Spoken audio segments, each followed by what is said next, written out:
नमस्कार। Super India news TV में आपका स्वागत है। मैं हूं राजेश आर्य। आइए देखते हैं आज का विशेष समाचार। आखिर आतंक के साथ फिर खड़ा हुआ है चीन।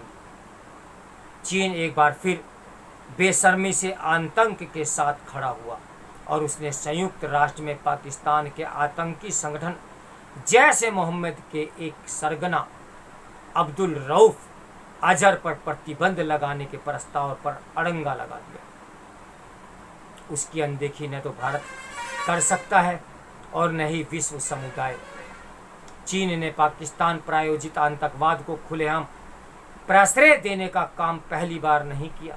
उसने ऐसी ही हरकत अब्दुल रऊफ अजहर के भाई और जैश ए मोहम्मद के मुखिया महमूद अजहर को प्रतिबंधित करने के मामले में भी की थी। अंततः उसे मुंह की खानी पड़ी, लेकिन ऐसा लगता है कि उसे न तो अपनी छवि की परवाह है और न ही अंतर्राष्ट्रीय जनमत की। ध्यान रहे कि वे एक अन्य पाकिस्तानी आतंकी अब्दुल रहमान लखवी को प्रतिबंधित करने के भारत और अमेरिका के प्रस्ताव को रोक चुका है।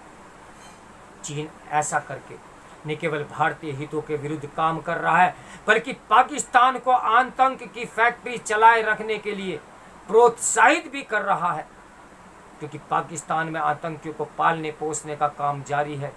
इसलिए कश्मीर में आतंकी गतिविधियां थमने का नाम नहीं ले रही हैं।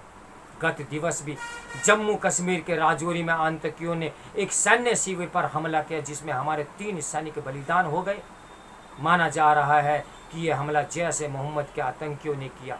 यद्यपि इस हमले के दौरान 2 आतंकी भी मार गिराए गए, तो स्पष्ट ही है कि वह आतंकी संगठन भारत के लिए खतरा बना हुआ है। ऐसा इसलिए है क्योंकि पाकिस्तान जैश ए मोहम्मद को और चीन पाकिस्तान को संरक्षण दे रहा है।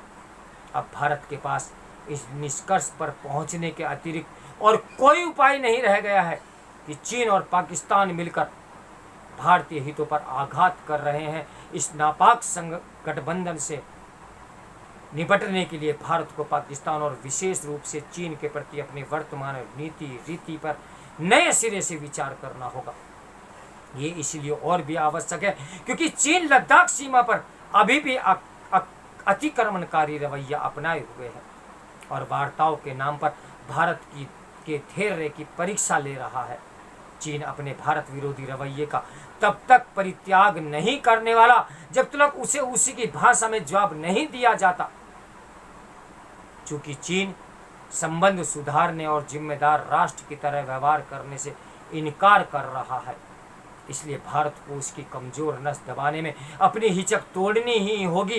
भारत को अब यह कहने में देर नहीं करनी चाहिए कि वह वर्तमान परिस्थितियों में वन चाइना नीति का समर्थन करने में असमर्थ है।